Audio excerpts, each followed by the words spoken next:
Hi everyone, welcome to the Mashtia Collective podcast. We are here for a new episode. This time around, we'll be talking about something very interesting that we came across a couple years ago when another podcast that we followed talked about. I don't know if you are actually familiar with the term prior to that. I wasn't.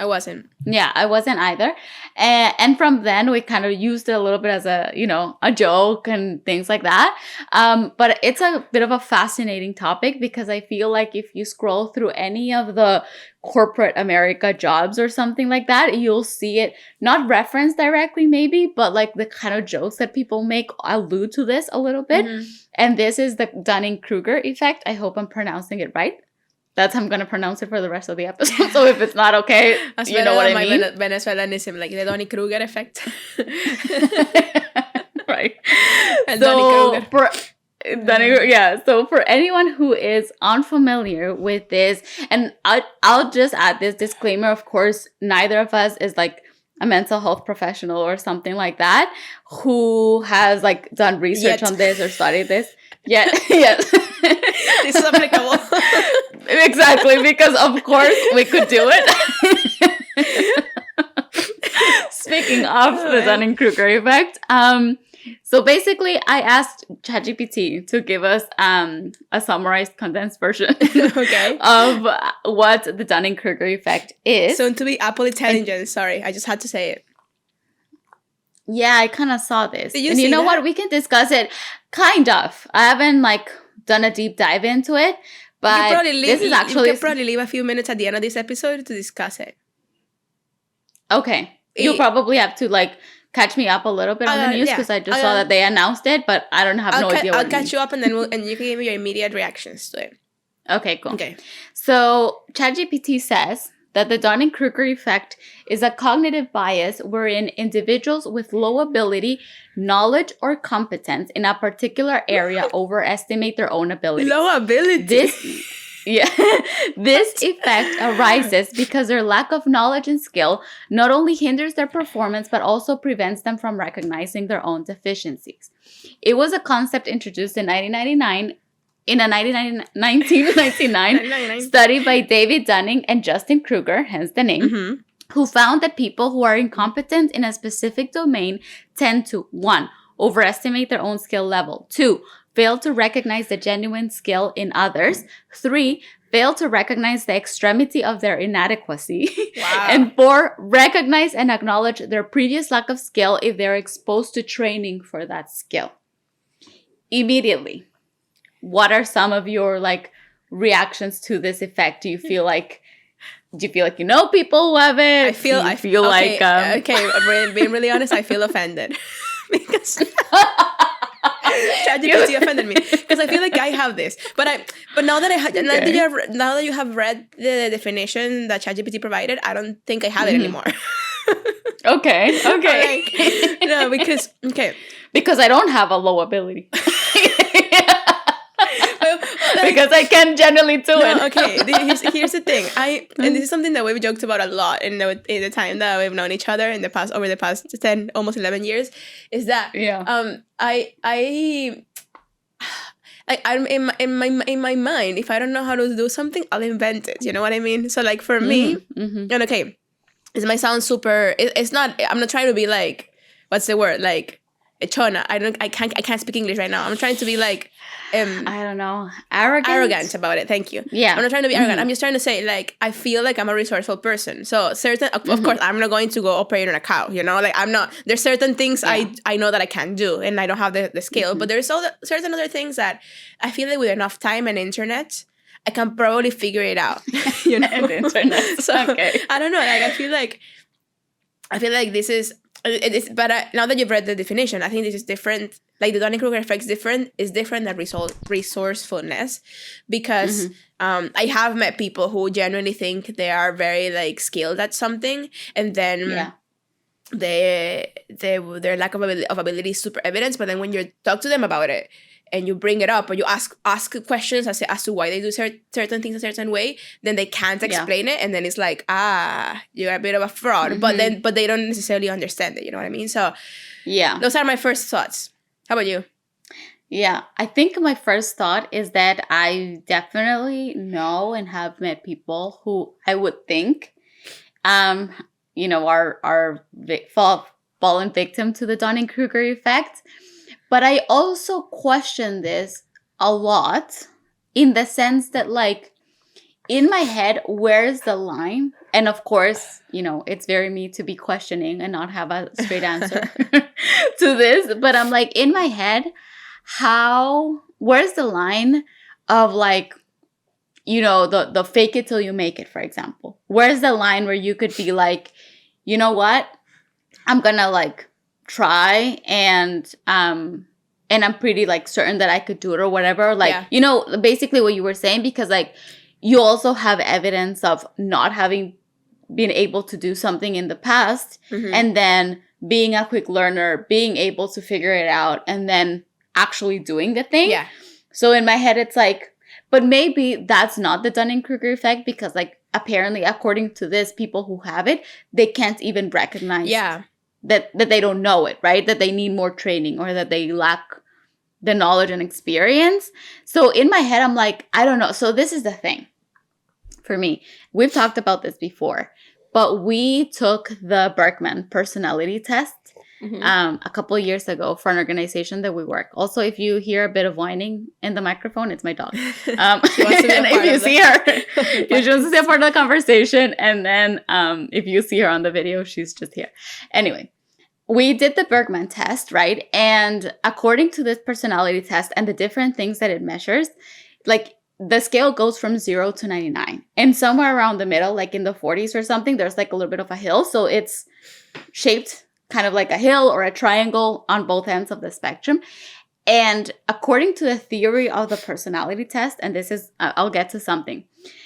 If you're, like, closer to one of the extremes, it's, like, literally impossible for you to see the other side, to, like, understand how the person on the other end of the spectrum would, like, think or feel.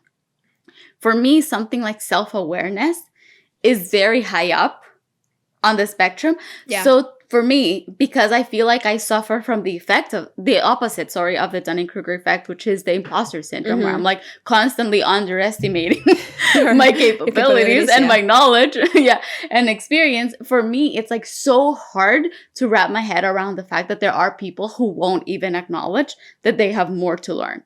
So I think that my first thought towards this effect is a little bit of incredulity and, like, skepticism that there are people that actually exist that are so oblivious to their lack of experience and knowledge.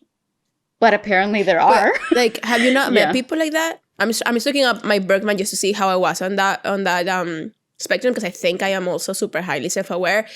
I just have this ability. Okay, I feel like I'm outing myself as a part of the Dunning-Kruger effect. But I do have this ability to, and this is gonna sound awful, but I have this ability to make up a story. You know what I mean? So I have this ability to, like, and I think it took you, like, 7 years to realize that, like, half the stories I told you, if I believe it, it's true. It's true. I don't necessarily need it to be really true. I mean, if I believe it, it's true. And that's one of the things that actually got me to, like my husband, is because he'll fact check everything. So if I say something that sounds kind of fishy, he'll Google it immediately, and then he'll be like, "You're lying," and I'm like, "Oh, darn it! Like, I can't tell you stories." I mean, it's not, and I don't do it in a malicious way. I just, like, sometimes I read things and in my mind, it makes a story, and then it's like, that I think that helps me fake it till I make it. Like, in my head, I know that I don't know what I'm doing, but outwardly, I'll show that I have some sort of confidence, even though I probably like, I know that I don't, but because I know that I don't know what I'm doing, I'll try to research as much as I can to build that confidence up. So it's not like, because, like, see, here's my problem with people that, and I'm not talking of anybody in specific, but my problem with people that, like, don't know what they're doing, and they also don't know that they don't know, so they don't research to back up their knowledge, is that they always come like as if like they know, and then it's like, but you don't even do your reading. Like, go read, you know? Like they have the absolute truth, exactly, or something like that. exactly. And that's kind of like, that's the reason why I feel like I don't have the Dunning Kruger effect, even though I feel like there's many things I can do, is because I have the proven track record that there's things that I didn't know how to do, and then I figured it out, you know, and then it was done, and then I learned more, and then I learned more, and then I learned more, and then that's kind of how it happened. But I don't know, what's the self-aware one? Oh, self-consciousness. Yeah, I think so. Yikes. You're on the opposite end. No. Okay, my usual behavior is 62, so I'm like right above them. Okay. And then my needs is 79, and my stress is 79. So I'm not like super low, but I'm not like as high as probably you are. Yeah. Well, so this is the thing. I feel like I have met people who have the Dunning-Kruger effect, but what you said is interesting, where you're like, I can project confidence, but inside I know that I need to learn more. Mm-hmm. From my understanding, the Dunning-Kruger effect is where like internally you don't have that knowledge. Then I don't. You're like, then I don't have Dunning-Kruger. Then. Yes. Yeah, because I'm like, I think you're just like convinced that you know it, that you're doing it the right way. Because it also mentions like resistance to learning, for example. Yeah. And I think that that's not your case. Like, I know you well, and you're always like, you know, wanting to learn more and more and more and more. And I think that's something that we have in common, and one of the underpinnings of this project even. Like, you know, like the facts that we know that we have so much to learn, and we want to learn alongside others, and we want to keep exploring and creative. Mm-hmm. And so it makes me think that in there's like a little bit of a matrix, or the way I'm seeing it in my mind is like people. Oh, and actually now that I think, wow, this really rang true to like something that I studied in one of my global politics classes, like in second year, that I think one American military like surgeons said it or something, where it's like, there are things that we know that we know. There are things that we know that we don't know. Mm-hmm. There are things that we don't know that we know, and there are things that we don't know that we don't know. I'm going to have to put that on the screen. And I'm editing it because God, I have a cold. It's like, no. Like that gif or that gif that, like, of like that woman with the mask. Yes. But basically, so, and I'm relating it to this because that's how it rings to me. Mm-hmm. Like in the sense that sometimes you know that you have an ability, like, and say you have like a good measurement of your own ability to do something, but you know that there's a gap between like that and expertise, you know, kind of linking it back to our 10,000 hour episode as well, or to just more knowledge, and you know that there's more to learn, you know that there's always room for improvement, you know, yada, yada, yada. And so, even though you have a certain assessment of your capabilities, you know that you could learn more, and you want to, and you outwardly and inwardly express it, where there's another, you know, person or archetype, whatever, subject, who could say... Individual, who could be like, I know what I know. I know that there's more to, like, you know, learn and do, but I'm good where I am. There's the other person who could be like, oh, you know, I've always only known this. I didn't even know that I could go to the next level. Yeah. And maybe they could be open to learning or not. But then there's the other person who I would categorize as that being on the Dunning Kruger effect, where it's like they truly don't even know that they don't know. Mm-hmm. They're just like convinced that where they are is like where they have to be, and they are not interested in learning more. They're not interested in going to the next level. And they're probably convinced that all the other individuals are like below them, you know, and subpar or whatever.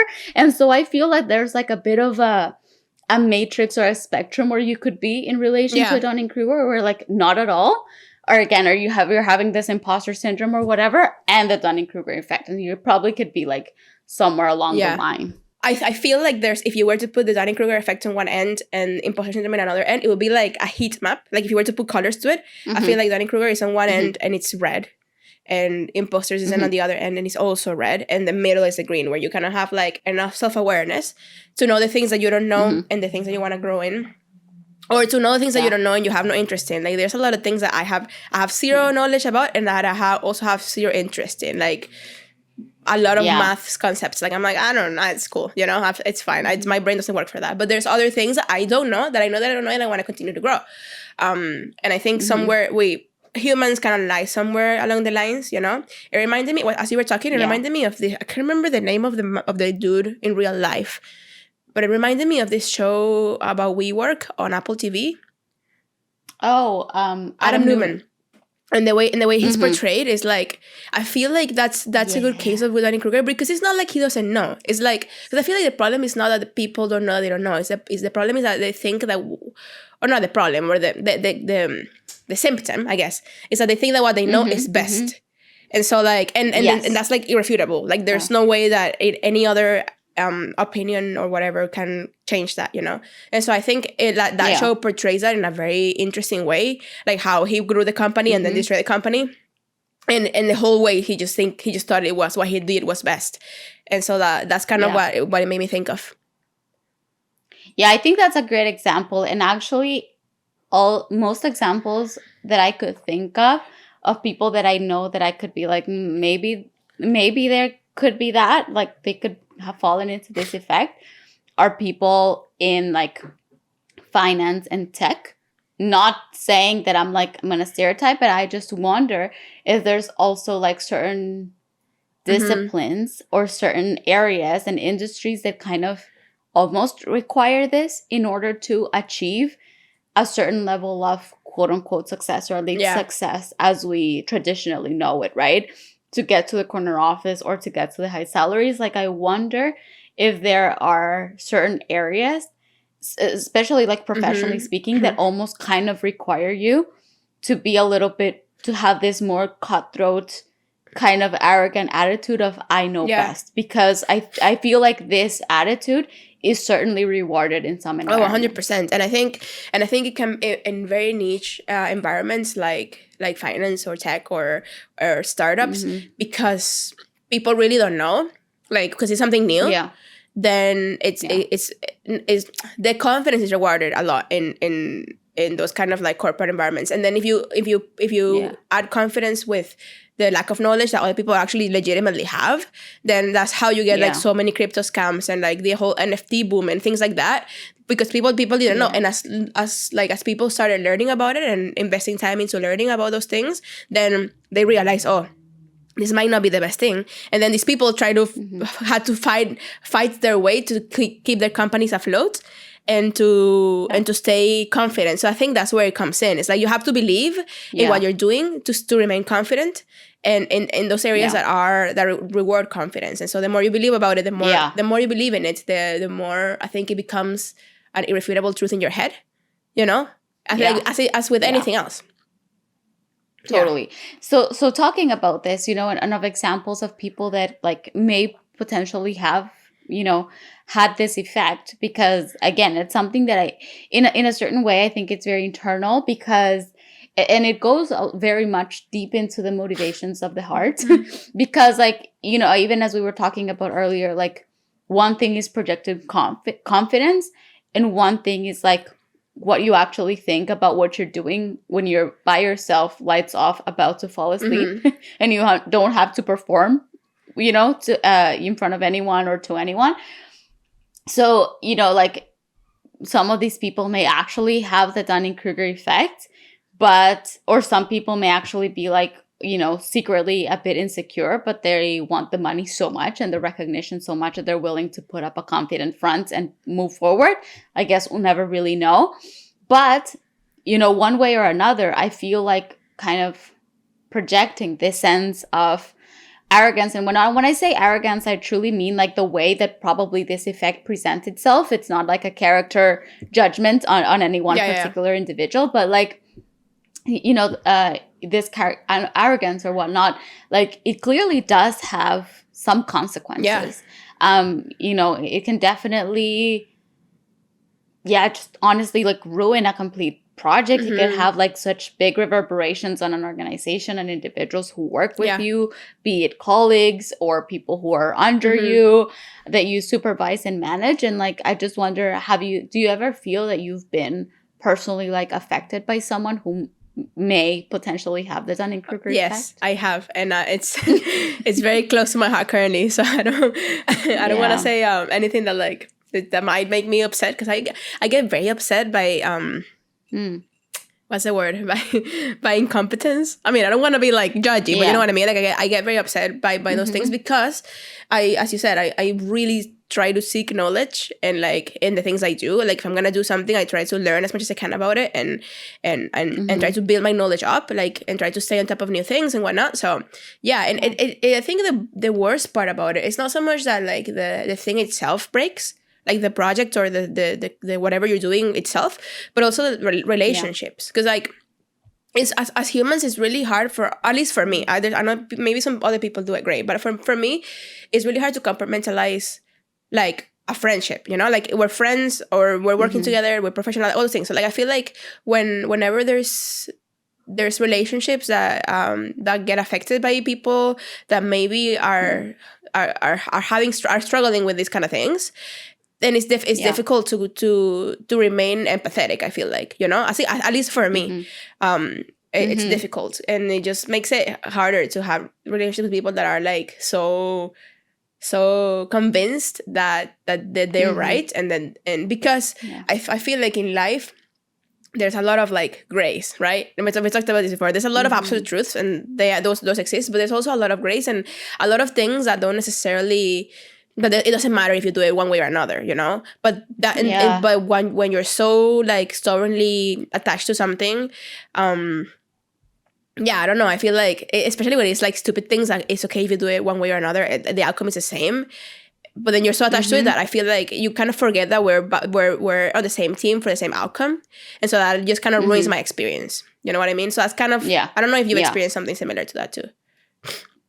Yeah, I think that, you know, what you feel with incompetence, we'll call it like that, is how I feel about lack of self-awareness. I'm like, I never really mind if people are not too good at something that they do, as long as they can recognize it. And so I think that the I don't know, and as long as there's also some integrity to the person, like I get very triggered by lack of integrity, in the sense that like I hate it when people's actions don't reflect their words. And so like if someone, especially in a work environment, says something that sounds right, but maybe in their mind they're like convinced they're already doing it the right way, so their actions don't change.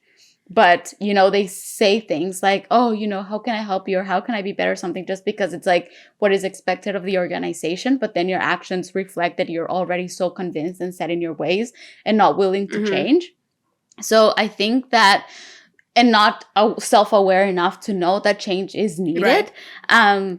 I think those things are the ones that like trigger me. And similar to you, it has probably nothing to do with the tasks themselves, but on how they affect like the dynamic, the relationships, the morale, the culture. If it's in relation to like in a work environment, if it's in relationship to like just a personal thing, where I'm like, and this I don't know if it's the Dunning Kruger effect, because I'm not sure if it only applies to like more work environments, because it talks about like abilities and things like that, or it can also apply to like relationships where like another person has an opinion and they're very, unflexible about it.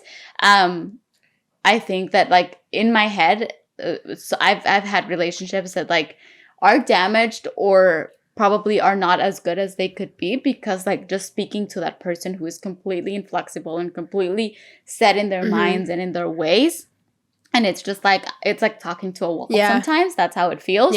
And so overall I think it's just like very demoralizing. And like I feel like now moving away from the Dunning Kruger effect, I guess, in and of itself, and just talking more about like relationships and collaboration in general. I feel like I always find it more stimulating when I'm having a conversation with someone that maybe we don't agree. And this is something that maybe you and I have had many conversations of things that we don't agree on, but I'm not going to be like, your opinion is wrong and I'm going to bash you, because in the end, it doesn't matter. Like, it doesn't matter, because it's not like it's affecting the way we interact as humans together. to one another. Yeah. Like if you're Yeah. you know, I don't know, if it's something that it affects me, like in the way that we interact with each other, like if I don't know, if I have a friend who were to be stealing from me and then I confronted them and then they're like, no, stealing is right, and then that'll be like, yo, bye, you know. But that's not the case, you know. And if that's the case, go away. But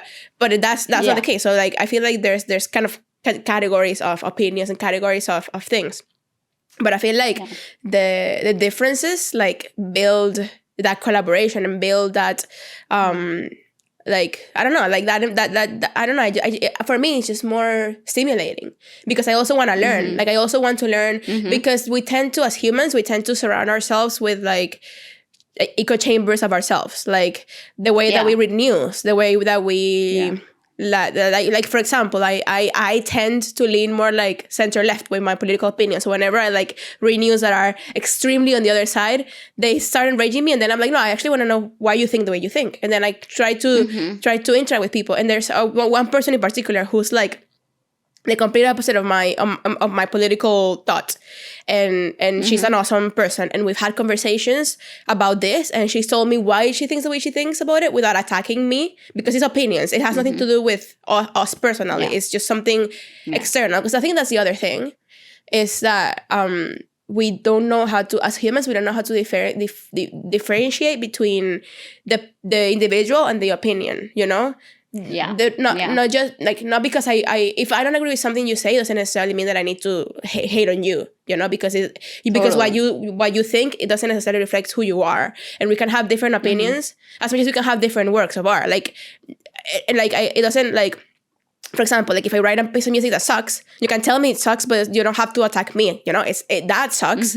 I don't suck. So it's the same with opinions. We produce them because we live different lives. We've been brought up in different contexts. We have different, you know, hardships and carry different things in our backpack, if you want to put it that way. So like, why would you attack me for an opinion that has been produced by me for many different reasons that has nothing to do with me as a person, as an individual? So I think that's also like another thing that kind of makes it sucky when you're with someone who like is so stubborn and doesn't want to like listen, because I think listening is so important, like to continue to build dialogue and create things in the world, you know? Yeah, totally. I agree. And I think that honestly, like for many things, but even for something like the Dunning Kruger effect and whatnot, just like listening, like that openness, that growth mindset, in a way that openness to continue learning, and that humility is truly the antidote to so many things, right? Because like, but at the same time, with that kind of, and it's like, life is so hard sometimes. Like I remember years ago, I had this idea for a poem where I was like, life is really made of fine lines. And I think that it's that fine line between, say for example, like an opinion, and it's like, well, being kind of convinced of why you hold one, and like having it and not just being tossed by every wind that comes your way, because you don't really stand on solid ground on anything, while at the same time maintaining the receptivity, the openness, and even the humility to say, you know, maybe my opinion in whole or in part, there might be a little bit more nuance to it than I thought. And the same with like, in terms of, like, you know, what we're talking about, like ability and all these things. It's like, how do you have that realistic assessment of yourself while, you know, and not be on that end of the spectrum, as we were talking in that high heat part where we're like, where you're not, you know, oh, I'm completely useless, I don't know how to do anything, you know, and falling victim to that. But, you know, always being like, you know what, this and this thing I can kind of do. I'm actually quite talented at this. This other thing, not so much. This thing I need to learn more about. This thing I could improve and do better. But, you know, I'm at this level in this thing and this thing. And it's like, yeah, I don't know. I think it's that kind of, that hard part in life where we have to find that fine line between, you know, knowing where we realistically are and acknowledging how much more we could improve or get better. Absolutely. You know, in certain areas. Absolutely, I agree. Yeah. And I think that's in general, like, you know, the way to probably combat the Dunning Kruger effect. I mean, I think when you first read it from ChatGPT, and and it said that it was a collective bias. I also think, and it's something that like people that have empathy. I'm not super high on the empathy spectrum, but I have empathy for some things. But people that have empathy, like also we kind of need to understand that some people like actually they don't have the ability to have empathy, or they don't have the ability to see to be self-aware, because their brains just don't work like that. And so like it's also like, as I've said all the things I've said, and people that sometimes make things sucky, the reminder for me is to extend grace at the end, because if I want to model the listening, then I also gotta listen, even if I don't agree, or even if I think you don't have like a solidly built opinion, you still have an opinion. And so what I said about me, that don't attack me, it also applies for them. You know, it's sort of like, it's like, okay, I receive the grace, but I also give the grace to others. Knowing that they probably don't even have the ability, and that's probably, it's a cognitive bias. It's not something that I can change, or maybe even they can try to change and they probably can't. So I think that's also important to think about. Yeah, I think that's a great reminder, because I feel like it can be easy to be, if you, I don't know how to call it, like if you have this effect, if you have fallen in this effect, I don't know how we could call it, but if you have this effect, like it could be easy to be like, oh, you're the one who's wrong, like you're the one who needs to change. And of course, like in order to be a little bit like, I don't know, a better leader, a better colleague or something like that, it'd be great if people who like truly have this effect could, get some awareness and realize that they might affect people. Because of course, like the stakes are always like, could be very high. Like imagine a politician or a president, like with the Dunning Kruger effect, like that could be, which I mean, there's an abundance of, which I know a couple, I can think of a couple, like that could be very devastating for a lot of people. You know what I mean? Like their decisions could truly affect a lot of people. Maybe not so much for someone who's just like a worker in an organization and has not even like supervisory responsibilities. Like you might be like affecting yourself if your manager or supervisor like catches on, you know what I mean? And like in that case, it's not that it won't like hurt anybody, because of course you still have people around you, but the stakes are like lower. So of course, like there's like this very natural, I guess, like thought that, oh, whoever has the Dunning-Kruger effect is the one who's in the wrong and they're the one who needs to change. But I think your point is really good, where like for some people, if truly their level of like self-awareness is like very low, or or for whatever reason, like, and they've fallen into this cognitive bias and they haven't sought to change it or whatnot, like on the other end, what you could do is like, extend that grace and maybe be that person that can like also model the opposite behavior and be willing to learn of what also brought them there, right? Because like I remember when I talked to my therapist about cognitive biases and things like that, like one of mine that I already know that I fall into is the very all or nothing mentality, for example. That's another cognitive bias. And when we started unpacking it, it was like, where did it come from? So I feel like with the Dunning-Kruger effect, it's like we could model the opposite and be like, just wanting to learn more about how this person got to be, to that point. Yeah. So they're good points. Yeah, I guess those were our closing thoughts. Let us know in the comments, like on Instagram or TikTok. I'm like very fascinated by this topic and would love to like learn more. Let us know in the comments if you feel that you've maybe like, been there, or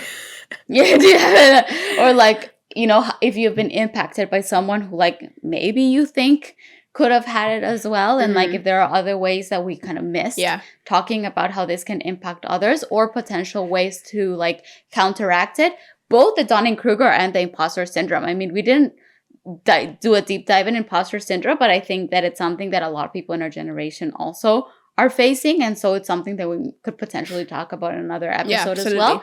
And so definitely, let us know your thoughts in the comments. I believe Spotify, you can do like, there's like discussion section on Spotify now, but there's also a comment section on YouTube and on our Instagram at @mashtiaco. You can follow us there. Follow us on Spotify, Apple Podcasts, wherever you listen to your podcast, and also follow us or subscribe to our channel on YouTube. We would highly appreciate that. Yes. Yeah. Okay, that's it. All right. We'll see you next week. Bye. Bye.